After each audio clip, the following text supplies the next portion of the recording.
So Louis Bader is Harrison Bader's dad. And I've never said this to Harry. I said it to his sister. I said this to Harrison's sister when I went to see Harry for the first time. He was with the Cardinals, and it was his first game at Citi Field. And I've had a lot of great parents that I've met. But there's something about Louis Bader. So out of all the great parents that I've come across, if I can choose a parent for me to pick as my father, I selfishly would pick Louis Bader. We did a trip to Fort Myers. It was a baseball trip, and Louis was one of the parents that came down. And we had half the day off, and we went to the movie theater, just Louis and me. We went to the movie theater. Louis was just cool, and he could care less if Harry played baseball or was into pottery. All he wanted was his kid to be loved and have someone that paid attention to him. And Louis proceeded to tell me that, first, if you don't know this about the Baders, the grandfather had a hotel in the Berkshire called Bader Hotel. So Louis grew up going to his father's hotel. Harrison Bader's grandfather's actual name is Harry. Through the hotel, Harry grandfather used to take Louis to different functions. And Louis just told me about the time that he met Jackie Robinson, and that his dad introduced him to Jackie Robinson. And he also went on to tell me about the time when he was a kid and he met Ted Williams. So I'm a sucker for baseball stories. And also just Louis Bader, Janice Bale, she just decent folks, wonderful family. So Louis's favorite story, the point I'm getting to. So on the team that I coach, Harry, there's never a time that Louis doesn't forget to mention this. So we were playing at Grand Street. So there was a kid, Deion Sanders. How can I forget his name? Deion Sanders, he got there 13 minutes late. So we were going to play. So I sent Deion to go do laps. And if you've ever been to Grand Street, there's the football field. But I sent Deion to do laps around the field. And this is the part that Louis loves. So we go, we play the game, everything. And Louis says to me, Jose, where's Deion? So he reminded me that I had sent Deion to do laps. So Deion must have done laps for a good 2 hours. And then he came back. It did two things. Deion was never late again. The other guys, they were never late before, but then it just reinforced that. And he didn't die of heat stroke. It wasn't a real hot day. So that's Louis Bader's favorite story when it comes to me. To make amends for me having Deion do all those laps for free. I don't know if you guys knew this. Anybody that wants to get inside my mind to see how I think as a coach, I wrote a book. It's available for free. I wrote it both in English and in Spanish, and it's called The Power of Now in Baseball. You can go to stoopjuice.com. It's a book that I wrote for myself to make sure that I stay within my own message, within my goals of what I want to do. It's very present moment centric. So that's free. That's to make up for past sins for having Deion run around Grand Street. Another thing that I'm very aware of, especially as I get older, is I try to be aware of the things that I don't think I'm bad at. And one of those things, I think, is why I gravitate to working with Dillon, is kinesiology. I can barely say the word. So if you're in the Brooklyn area, if you happen to be by the Brooklyn Baseball Foundry, Dillon can do for you for body movement. One of the things, I've been coaching 30 years, but a lot of the times there's some things I just don't get. And there's a science to the movement of baseball and just body movement. And if your kid is struggling and you want to look into if it's something with movement, I would recommend you stopping by the Brooklyn Baseball Foundry and getting in touch with Dillon for a free consultation, a free evaluation. You know, better still, why don't we let Dillon explain to you what kinesiology is? You know, I've been coaching a bunch of years and I see this all the time. A couple of times I've seen it in the Foundry. You know, some parents, they'll spend $500 on a bat. Sometimes they're talking about dropping $1,000 in a showcase. But why is it that kinesiology, the hidden language that everyone's ignoring? Well, first, I was just coming from a tournament and I saw it's funny you said one bat. I saw backpacks with sometimes 2 and 4 metal bats. So that's the first thing I'd like to piggyback off of, because there's money to invest in this game for the development. And I see so many bats, and something I heard Pedro say too. Sometimes we're more about the tools that we buy versus the tools that we already have access to, which is in our own body, and how to develop those ones. So I think the kinesiology piece, the human kinetic piece, in terms of every type of movement, but especially for an athlete, it comes down to baseball synergetic movements. And a lot of times, parents, coaches, I hear it this weekend. I heard like, it's a mental game, stay in it. Mindset wins the game. Top hand, you're rolling over, things like that, which are all very true, accurate statements. But we just say them because it's part of the culture. But how do we really develop them comes down to just simple like kinesiology 101. Like, how do I keep a wrist from flaring out? Right? It's not like a top hand. I can't just scream top hand, top hand, top hand. I have to develop grip strength. Maybe incorporate some holds or some isolated movements that allow me to form strength in my fingertips, because the bat is placed in our fingertips. We're using our wrists, we're using our forearm. And how do we strengthen these areas that hold these positions? I think that is something that we should always revisit as we 10, 11, 12, 13, 14, even all the way up to 18U. I think it's something that you never stop checking in on. It's never something that you stop incorporating into healthy programming. And then especially for risk and injury prevention. I mean, like, I think of Gary Sheffield, right? Gary Sheffield had this really cool, batting stance that everyone liked in the, in the 90s. He had a lot of home runs for a lot of different teams. But if you think about it, it was a lot of wrist strength. He created torque.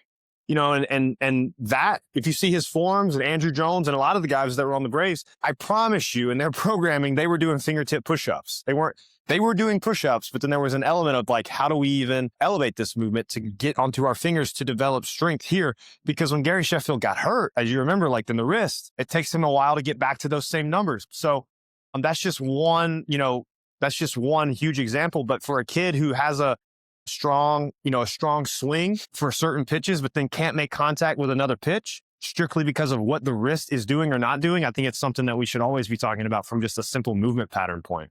I think one of my greatest strengths is seeking out the things that I don't know. But what I'm finding out is that most people give what you have to offer lip service. Why do you think that is? Wait, what was the question? Most people give what you have to offer lip service. Why do you think that is? I think it's the easiest thing to do, to actively sit down though and talk about movement patterns in practice. I mean, it is a skill, but it's something you have to have knowledge of, and you have to be comfortable having those conversations amidst the drill, because you can see the result and just say, this is how you change it.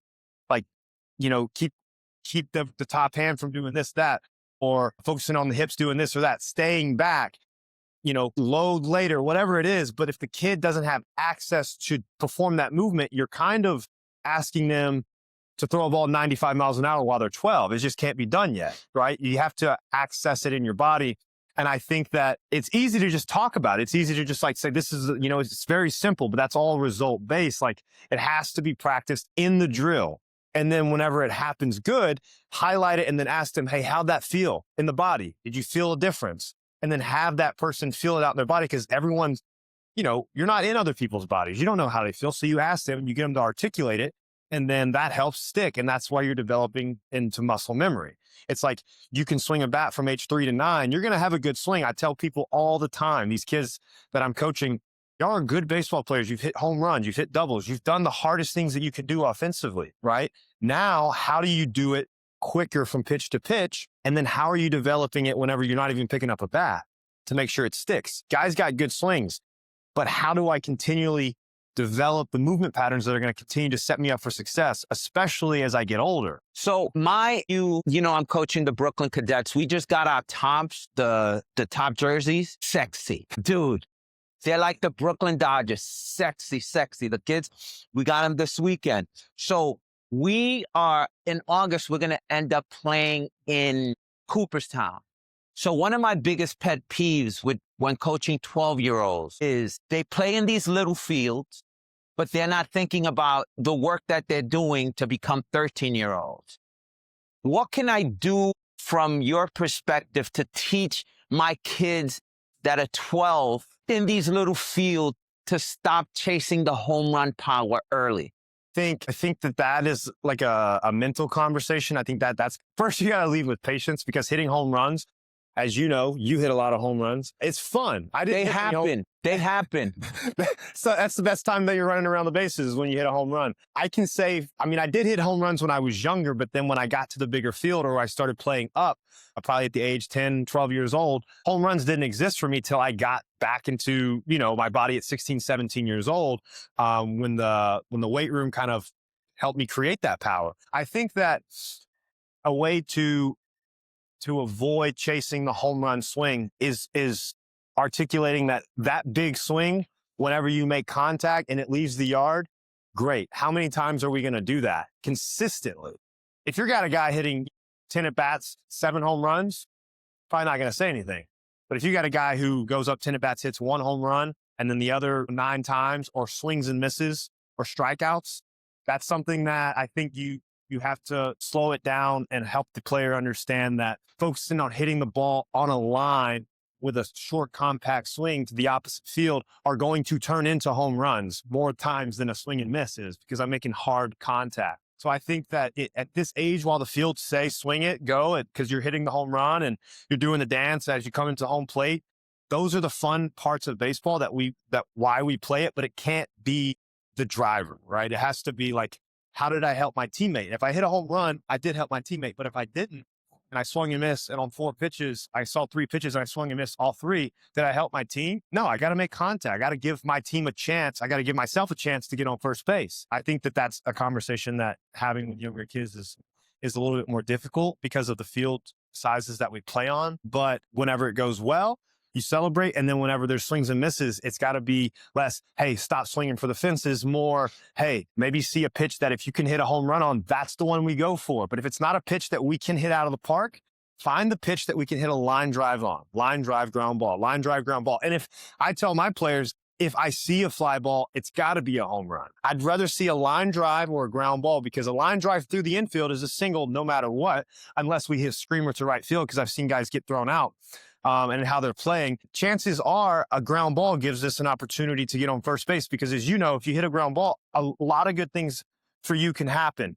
You can get to first base, they can overthrow, they can make an error. It's all on the defense. All the pressure's on the defense when you put the ball on the ground to make a play. And at this level, 10 to 14U, even the first couple of years that a kid is on the big field, it's hard to field the ball and make that play. About the next age group. So after 60, 90, 13, 14, if you got kids that can hit the ball out of the park at 15, I tell kids that, if you got a guy who's throwing velocity, because if the ball's jumping out of a guy's hand, you're going to have a higher exit velocity.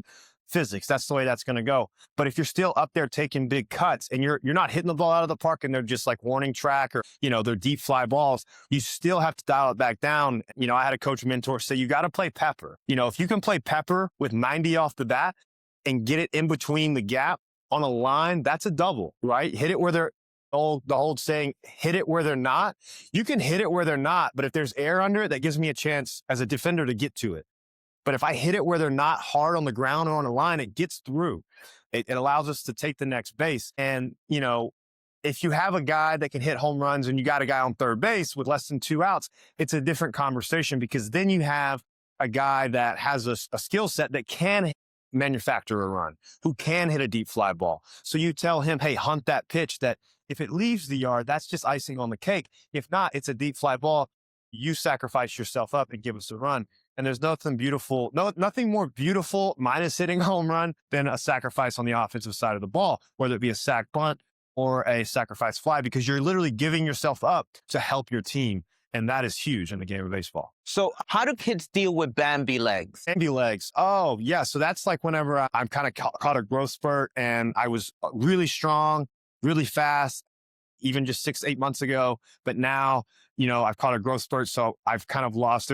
I don't want to say imbalances, but the body, the nervous system is trying to play catch up, and it's normal. But I think you go back to how you built that. So you go back to foundational programming. You go down to, eliminating as much weights as we can. We go back to owning certain body positions with no weights, with proper bracing, proper breath.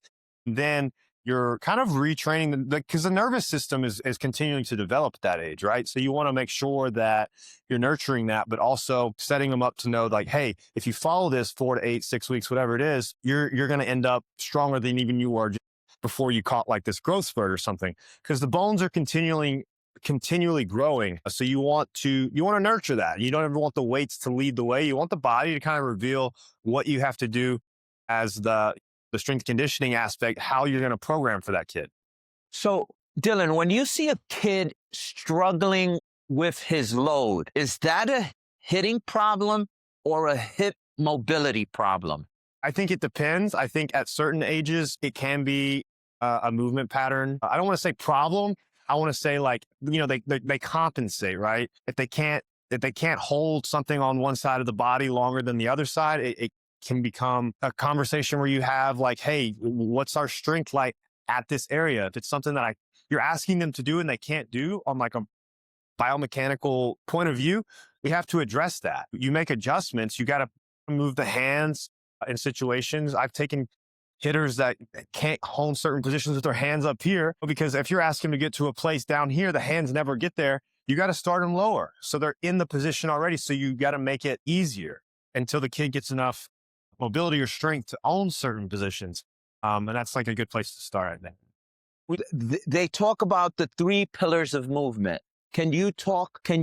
Hips, knees, ankles. As an athlete, they have to constantly be a part of what you're doing for your warm up, your cool down, and up, down, side to side. So athletes that I work with, I have, was given to me over the course of my playing career and then in college studying kinesiology, physical therapy, and strength conditioning. There's different modifications and things I do with certain players that I can, meet them where they're at. But you have to open up. In baseball, it's thoracic mobility, hips, knees, ankles, and the joints. That's going to be from the waist down. And then as you get into the torso, it's thoracic mobility. How's my rotation? Because we rotate a lot in baseball. We're using our hips both ways. You're pitching. There's hip shoulder separation, so there's a lot going on. And then as you get up into above the torso, it's all scapular mobility. And can I hold with a stable body position, into my shoulders? And then how's my wrist strength, right? And it all starts with force into the ground, right? Because we're standing here on earth, gravity's pulling me down. And if I don't have a stable spine or I don't have a stable core, like I fall forward. It's the same thing whenever I take. If I'm falling forward, I don't have a stable core. But if I land, I think I've been watching Bobby Witt in the WBC. His takes are some of the best takes I've probably seen since Mike Trout. And then even that, it was like Derek Jeter. They never took a pitch in this position. They just take, and even the takes are so locked in that you think they're going to swing. And that's why they have such good plate vision, because the body is stabilizing them to use their eyes. There's nothing moving. The head is still. And I think it's force into the ground. And then it's going to be how much force can I put into the ground, absorb that force with strong ankles, knees, hips, and then I translate that up to my scap. If I'm playing defense, holding this position, or if I'm a lefty, can I rotate and pull glove side? Is the glove going out this way? All of that comes from a stable core and the joints that, hold you up to be, a proper strong baseball player. So we're in Red Hook. I think this is Diamond 9. Yeah. I'm pretty sure this is Diamond 9. It's cold today too. Cold today. It is cold.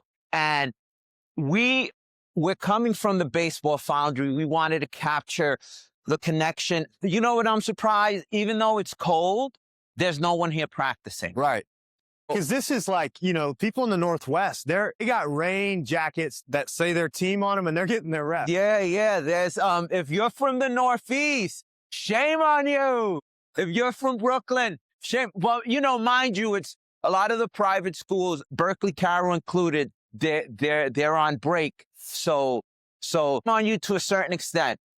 So one of the things for people listening in Spotify, because on our YouTube channel, people can see the visual. For the Spotify listener, how would you describe today? The surrounding, how the weather is? I have a session later with an athlete. And at first I told him today, I said, it's raining. Maybe it's just in the gym today. But now that I'm out here, you get some bad baseballs, I say bad baseballs. if you have some baseballs that you don't mind, getting a little wet or here and there, but today would be the perfect day to work on. In Puerto Rico, we do it all the time when it would rain. We take infield, you get your old glove, right? You don't want to get your new glove cracked up with the water. So you had your older glove, and we got those yellow dimple balls. Those get slick when they're wet. And we're going to play in the rain at some point in the island, especially during the rain season. So you learned how to throw a baseball with intensity. Obviously, the velocity is going to be a little bit different, but with your whole hand. Because if you grab a ball right now, four seam, it's going to be hard to grip that baseball. But if I had reps with my full hand, essentially throwing me a changeup to first base, can still make the play. But today would be the perfect day to work on that. You could still get reps here. You probably wouldn't do much side to side. Everything would kind of be right at you. You're not going to force the athlete to do too much side to side stuff in this slick turf. But it's like 41 degrees, drizzly rain, but not to the point where we can't get swings or we can't, grab 4 dozen older baseballs, even if they're ones at Walmart or the cheap baseballs, and get some reps, see some fly balls, because you're going to play in games where the light is flat. You can't find the baseball. And this is just the perfect opportunity to get those reps. Can you do 3 to 5 minute daily movement prep? Yeah. I mean, for just in general or something I do today for like this, I would do forward lunges. I would go lunge, open up the thoracic spine here, or you can do reverse lunges and open up the spine. I would go laterally lunge here across the body, lateral lunge here. If it wasn't wet, I would do some spinal mobility stuff. I'm not going to lay down on the ground, but I want to have space between my knees. I want my knees to fall one way. I look the opposite way, hold 1, 2, going back and forth. You can pause in the middle there too, because then you're going to isolate the core there. And you want to pull your toes towards you the whole time, right? Ankle flexion. That way, we're working on our ankle mobility. And then I would do what I like to call pogos. A lot of guys at Berkeley Carroll and athletes I've seen have seen these. I'm going to turn sideways, 90-degree angles here. I'm going to go up and down. So I'm getting my lats loose and I'm staying on the balls of my feet, not landing on my heels when I do that. I'm slightly forward, so I'm neutral, right? My spine's neutral, and I'm going to go up and down here. I would do a handful of those pogo jumps, and then I would do jump squats. And then I would do shoulder taps to get the shoulder ready to go. You can do rotations into a push-up. So things like that I would mix in. I mix those in with athletes both in the weight room and before they pick up a baseball. So when they pick up a baseball, there's no like, ow, it's just like, I'm ready to go. We got a lot of geese out here. So why, for the layperson, the old-time coach, why do these movement open up the kinetic chain? Why? You're doing rotation and you're doing anti-rotation. You want to work, I like to work anti-rotation first, so you're stronger when you rotate. So you're creating mobility through isolating, right? You're creating tension and then you're loosening. So you're kind of, I call it yielding, right? And then I overcome. The muscle is either always yielding or overcoming. And as you do that consecutively, continuously with proper loading, proper breathing, it becomes, I don't want to say the word stretch, but it becomes stronger, and you can move the muscles a little bit, can kind of push them a little bit more, right? And as the muscles become stronger, the joints can move a little bit more freely and then return back to neutral quicker because you have stronger muscles to catch those joints. My 3 things for baseball is throw strikes, defense, trust. Yeah. I find that most people have a tough time trusting new things. So there's the lip service. Can you speak to examples that you've seen when people have the aha moment through these movements that the body clicks? I think there is an aha in specific plays in baseball that you find that, you can internally rotate the hip, create force into the ground, like if you're doing a specific movement in baseball, and that starts in the drill. But I think a lot of it happens like over time, like it's muscle memory. You do these things for minimum, 8 to 12 weeks, minimum, more like 16 to 21 weeks. And you find that it's just on autopilot. It's kind of like staying inside an inside pitch. It's not something that you thought about doing. It's just the muscle memory there, but that it starts with the central nervous system. So the aha moment, I think, is whenever a player realizes like, oh, I just found that position and not thinking about it. I think that's the aha moment. And it's less like, oh, I told myself to find this position. Now, I mean, that might happen specifically in certain plays, but I think it's them realizing after the fact, like, yeah, I just did it because the central nervous system and the muscle memory is there now. Have you ever witnessed that? Have you ever witnessed someone either in a game or? Yeah, I think there's a thing, and you're pitching defense, everybody that we've talked to, pitching defense mindset. That's how we win baseball games. I teach a specific play and it's nothing new. I mean, like, this has been around as long as we've been playing the game, and it takes a lot of moving parts for it to work. But when the person is, what is it? The term that you use is the unicorn, and is in that lane of, like, he's proactive. He knows what the play is before it's going to happen, is anticipate. Derek Jeter was amazing at this. And it's, being able to 360 rotate, but creating that, if I'm got a cutoff here and I got to play at the plate and we got 2 outs, but this guy is trying to take the next base, he might be safe here. So I come up and I go right, left, and I fake, and then I'm internally rotating and I come around and peg this guy. I've seen that happen in a game, and the eyes of the player who did it just, like, lit up, like, oh, that actually does work. And it's like, yes. And while you thought about it, maybe beforehand, you were just on autopilot when it found you. Like you said, that might happen maybe deep somewhere in your subconscious, but then the ball, the game happens so fast. I think that's one of the biggest moments I've seen. Or when I see a guy put a bunt down, like bunting here, like start here and then going low, versus a kid who drops down and catches a strike, like is going to be a middle end pitch and catches a strike in a good bunt position, and they're just take off to first base and they're safe by a mile. I think it's like, oh, putting myself in that 45-degree sprinter start that we worked on for 3 months, I'm safe by a mile, versus even like 4 months ago when I was trying to do it way up here, it was a bang, bang play. Those, I think I've seen like deer in the headlights look, but those are baseball specific plays. I think a lot of times though, it's just muscle memory. So if I'm listening to this, whether I'm watching the YouTube video, whether I know of the Foundry, I come to Red Hook, Prospect Park, Parade Ground, and I think that my kid, like, I'm a novice, I don't know. I know my kid is struggling. Is there a place, can my kid go to the Foundry to get a screening? Do you do screenings? Absolutely. I think that and that's the thing. It's like, even people who are working at the highest level with, like, I'm just like the Pittsburgh Pirates or the Royals or whoever it is. I have friends who are strength coaches with these guys. These guys are constantly getting evaluated, especially coming off an injury. That's where we're really revisiting things. But, they're constantly getting checked in on. Like, I'm sure strength conditioning coaches have it programmed in their program, like, hey, X amount of time, we're going through this, and then we reevaluate. We're seeing how your body's responding. We're seeing, where we're still compensating. I don't want to use the word imbalance, but like, where can we continue to develop? Absolutely. I think there's all kinds of functional movement screenings, but that I've done. But even for baseball specific, it's a combination. And that's the thing. It's not like you feel like you're at the doctor's office getting an assessment done. It's baseball specific movement, because baseball, as you can watch a player and see, like, what they're good at and what they need work on just because you've been around the game.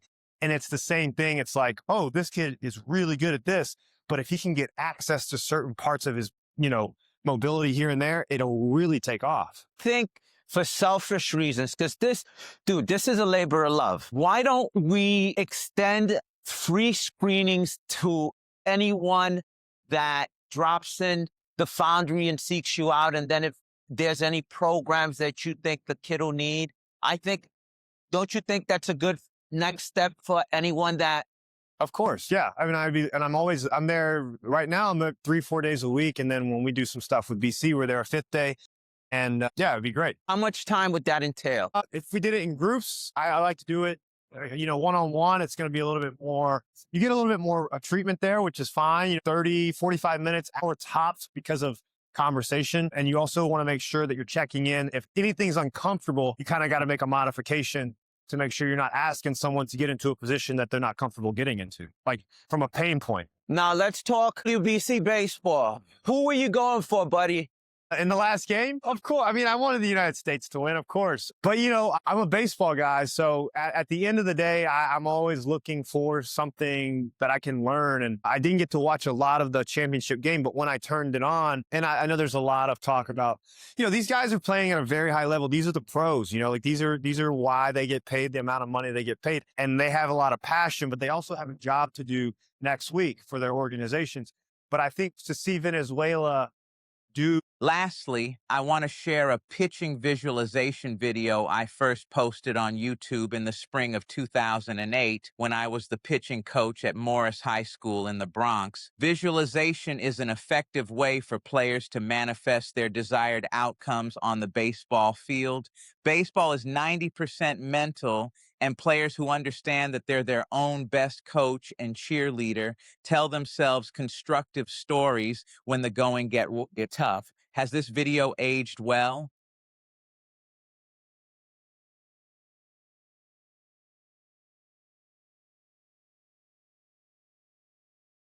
My name is Jose Franco. I am the varsity pitching coach for Morris High School in the Bronx, and today I want to talk about the mental game of pitching. When we talk about the mental game of pitching, what I mean by that, we mean confidence from player to player, player aptitude, and heart. I'll touch on visualization drills that we do at Morris High School to encourage confidence and also to encourage success on the pitcher's mound. Confidence is something that you can harness and can grow with kids. When you get a new team, the confidence level from player to player varies. That's from experiences, from past successes, so on. Confidence can grow in your players if you put your players in situations to succeed. Another thing that you have to keep in mind is players' aptitude varies from player to player. Some players have more math aptitude than others. They understand the game in a cold-hearted way.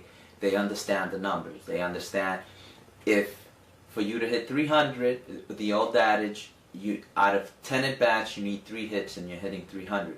So if you have 3 hits already in the bag, you can say, okay, I'm going to take a positive approach and I'm going to try to get hit all the time. But if I don't get a hit, guess what? Those were one of the outs.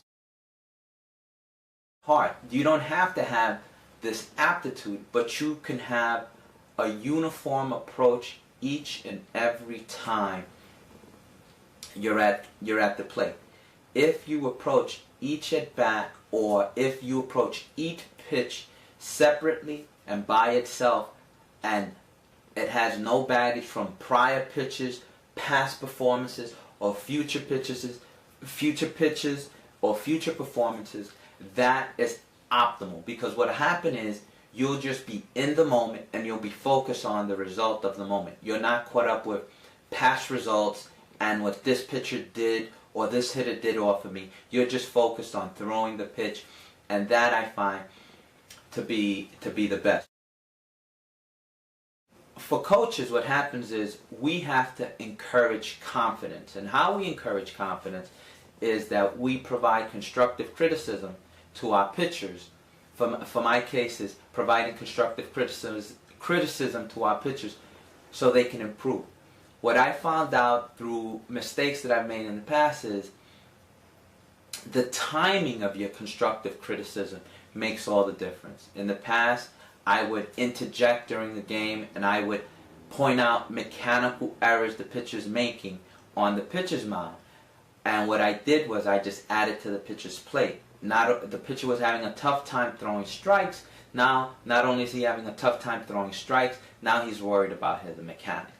What I learned from my experiences, I just mention subtly in 2-second sound bites mechanical mistakes that a pitcher's doing, but I reserve my comment for as soon as the pitcher comes out the game. Once the pitcher comes out the game, I highlight to the pitcher where his mistake is, and also tell him the cause and effect and why he's doing it, and if he makes the correction, the desired result, what will happen. Once I get to that point, I also have a plan of action. I tell the pitcher, this is the drill that you have to do. My drills, I try to focus on repetition and drills that encourage muscle memory. You want the pitcher to feel when he's throwing the ball, not to be thinking about it. You want something that just subconsciously the pitcher makes the adjustment. If he does enough repetition to change the problem, then he creates the muscle memory and it's there. The plan of action is something the pitcher has to take care of himself on his own. It's something he addresses at practice, or because of time constraint, it's something that he has to address prior to the next game. And this has to be what the pitcher works on his off time. And if he has free time, if he's not in the game, these are the things the pitcher has to address to improve his game. One of the things that we do at Morris High School is we do visualization drills with our pitchers. What I mean by visualization drills is it's quasi-meditation. What we try to get our pitchers to do is we try to have them visualize instances where they had past success. And it doesn't have to be something elaborate. It could just be having past success at throwing the outside fastball in the corner for a strike. So when the pitcher is set up and the pitcher is about to throw the outside fastball, the pitcher can just look at the outside corner and in a split second visualize in his mind in the past when he'd thrown that strike in the outside and the desired result he has. What that does is subconsciously it builds the pitcher's confidence. So if the pitcher thinks he's had that success before, there's a higher probability of him repeating the action. And he won't be reluctant to throw the pitch in the same place at the same time. This comes into effect even more, let's say on those games the pitcher is not having such a good game. So now we come back and we have to focus on the visualization. The pitcher has to separate himself from the game and focus on the visualization, because if he's harnessing the pitch before that somebody hit for a double or the last 4 pitches that he threw for balls, that's not going to help him. He has to be able to visualize past successes and bring it back and incorporate it into his performance. Because now he's looking at his pitching and he's about to throw the ball. And if he's reminded that, hey, I've done this before, this is something that I can do, and this is something that I'll do again, it increases the probability of him throwing a strike. And then the same goes with the pitcher throwing the outside corner, the inside corner. The same goes if you call for the pitcher to throw a changeup or for him to throw a curveball. You have the pitcher visualized. But this is something that the players have to work. It's the very first day in practice. We have everyone lay on their back on the floor of the gym, and we pretty much go through the whole season. We go from the workout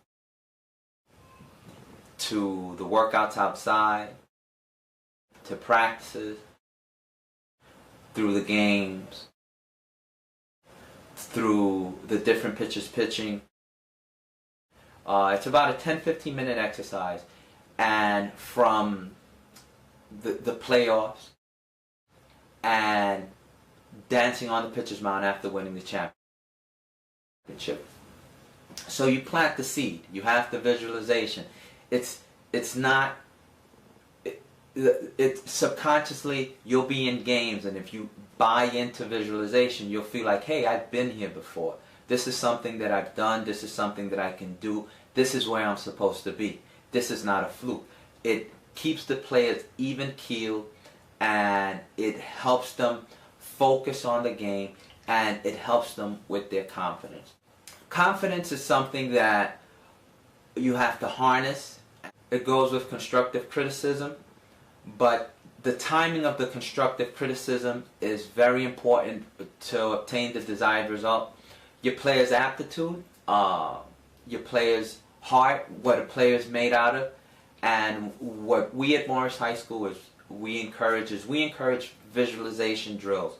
My focus is with the pitchers. The same could be done with hitting, with fielding. It's just a crutch or a mental crutch to put you in a good place for you to feel that you can succeed at what you're doing. Thank you, and I hope this video is helpful to you.